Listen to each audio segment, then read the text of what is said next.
खुलुमबाय नोंथांमोना नायगासिनो दङ समनि रादाब आं दिनै दङ नैबे क'क्राझार सदर सहरनि सिआइटिआव बे सिआइटिआव आं फैनायनि गुबै जाहोना नोंथांमोना नुनो मोनदों नैबे आंनि उनथिंजाय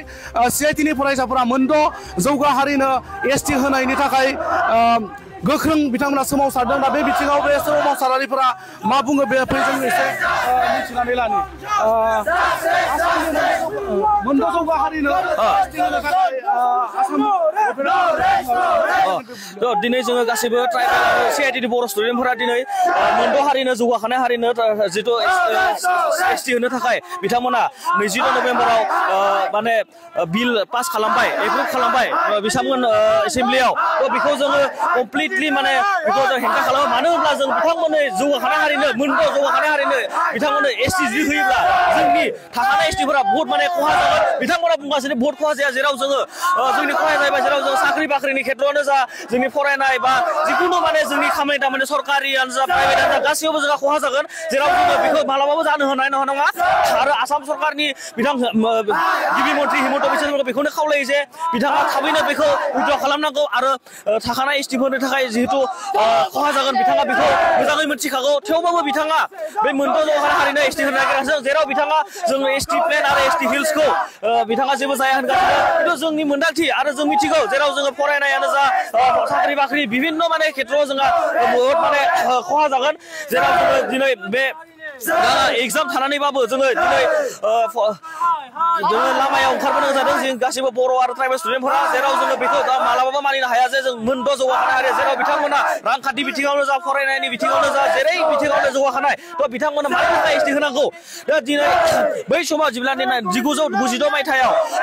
पस्ट राजबंसिफोरनो 6 मान्थसनि थाखाय 6 दाननि थाखाय बिथांमोना एसटि होदोंमोन थ' बै समाव बिथांमोना जोंनि थाखानाय एसटिफोरनि जिथु माने खथा जेराव कलेजावनो जा कलेज सिटआवनो जा फरायसालिनि सिटआवनो जा जेराव साख्रिबारि सिटआवनो जा बिथांमोना बेयाव जोंनि थाखाय बहुत खहा लाबोदोंमोन जेराव आरजिआइ रेजिस्ट्रार जेनेरेल अफ इन्डियाया बेखौ दाननो गोनां जादोंमोन थ' थिग बिदिनो बिथांमोना 6 टाइम्स दाननो गोनां जादोंमोन आरजिआइआ मानो होनोबा जों थाखानाय एसटिफोरा भारतनि बा जों नर्थ इस्टनि आसामनि एसटिफोरा जोंहा बेयाव बहुत खहा दङ थ' बेखौ मिथिखानानै बिथांमोना थेवबाबो जोंखौ बर' आरो बाखि थानाय ट्राइबेलफोरखौ बिथांमोना माने खहा जानायखौ मिथिखानाय दङ बिथांमोना जिनिसफोराव गेम गेलेगासिनो जेराव जोङो बेखौ मालाबाबो मानिनो हाया थ' जोङो गासैबो जोङो फरायसाफोरा दिनै ओंखारबोदों जाहाथे जोंनि फिउचार जाहाथे जोङो जोंनि जिखुनु मोननांगौ मोन्थाय बेखौ खामायना लानो गोनां जाया बेखौ जों मालाबाबो लानो हाया ज' जों गासै बर'फोर बा ट्राइबेलफोरखौ खावलायो जे नोंथांमोना गासैबो गावनि दोनथ'नानैब्लाबो गावनि खहानि थाखाय जोंनि फिउचार जेनेरेसननि थाखाय इयुन जोलैनि थाखाय नोंथांमोना दसे समनि थाखाय जों आवाजखौ दैखांनांगोन भारत सरकार आसाम सरकारनिसिम थ' बेखिनियानो जोंनि दाबि आरो जों आसाम सरकारखौ बेखौनो खावलायो जे जोंनि एमपि सानै दङ बेयाव बिथांमोनाबो बेखौ दाबि दैखांनांगौ पार्लियामेन्टआव बे थाब खम समावनो बेखौ उइड्र खालामनांगौ होनना बिथांमोनाबो बेयाव दाबि दैखांनांगौ जिहेतु पार्लियामेन्ट सिजोना नभेम्बरनि 1निफ्राय 19 डिसेम्बरनि 1निफ्राय 19सिम थागासिनो दं बिथांमोनखौ जों बेखौ खावलायो जे जोंना रायजो सभा आरो लकसभायाव सानै एमपि दङ आरो जोंना बिटिसि गभर्नमेन्ट आरो जोंनि आसाम गभर्नमेन्टआबो जोंहा एलायन्स दं बे हिसाबै बिथांमोनखौबो जों खावलायो जे नोंथांमोना बर' बा ट्राइबेल जानानै बेखौ होबथानांगौ आरो जोंनि थाखानाय एसटिफोरा जाहाथे खहा जाया बेखौ बिथांमोना मिथिखानानैबो बेखौ होबथानो नांगौ थ' बेनो नोंसोरनि खालामनाय आरो मान गोनां आसामनि गिबि मन्त्रि डक्टर हिमन्त बिश्व बेखौनो खावलायनाय जे नोंथाङा थाखानाय एसटिफोरखौ खहा जागोन होनना मिथिनानैबो दिनै मानि थाखाय बेखौ लाबोदों दा नोंथाङा बुंदोंमोन बै समाव जेबो जाया होनना खिन्थु थांनाय समफोराव जिहेतु जों मोनद' हारिनि गेजेराव पस्ट राजबंसिनो एसटि होनाय नुदोंमोन खिन्थु बे पस्ट राजबंसिया मोनसे ट्राइबानो जोंनि बे ट्राइबेलनि मोननो गोनां जिथु मोन्थाय बेखौ खहा खालामदोंमोन बेखौ मिथिखानानै बै समाव नुखानानैबो दिनै मानो बेखौ बारे बारे भुल खालामखो दिनै मा खालामखो जोंनि एमपि सानै दं एमएलएफोर दं मन्थ्रिफोर दङ थ' बिथांमोना मानो दिनै सिरि बिथांमोना मानि थाखाय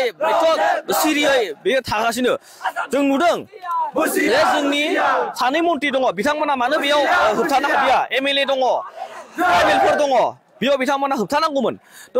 जिहेतु जों बिथांमोना जों नुदों बिथांमोना नुनानैबो मोनसे खोनानायबो खोनाबाय बिदि मानो खालामनो गोनां जाखो थ' जों मानो दिनै एग्जाम थानानैबो दिनै लामायाव ओंखारबोनो गोनां जाखो थ' बे जों सोंलु जे जोङो आसा खालामो जाहाथे जोंनि दाबिखौ मानिना लायो आरो जुदि जोंनि दाबिखौ मानिना लाया अब्लासिम जों बे जों जिहेतु माने खालामनो गोनां जागोन जुदि नोंथांमोना बे फिसा मोनसे माबायाव जुदि मानिना लाया अब्ला जोङो गिदिर मोनसे माबा खालामनानै नोंथांमोना गिथावना मोनसे परिस्थितिनि माने आबहावानि थासारिनि मोखां जानो मोगा मोगि जानो थाखाय नोंथांमोना माने थियारि जाना था समनि रादाब नायगिरि नोंथांमोना नुनो मोनबाय नैबे आंनि उनथिंजाय CIT नि फरायसाफोरा बे CIT केम्पास सिङावहाय बेबायदि मोनद' जौगा हारिनो ST होनायनि बेरेखायै बेबायदि एग्जाम टाइमावबो सोमावसारनायखौ नुनो मोनदों दा केमेरा पार्सनखौ दिन्थिनो थाखाय खावलायदों बिथांमोननि रेलिखौहाय नैबेबायदि बिथांमोना रेलि खालामगासिनो दङ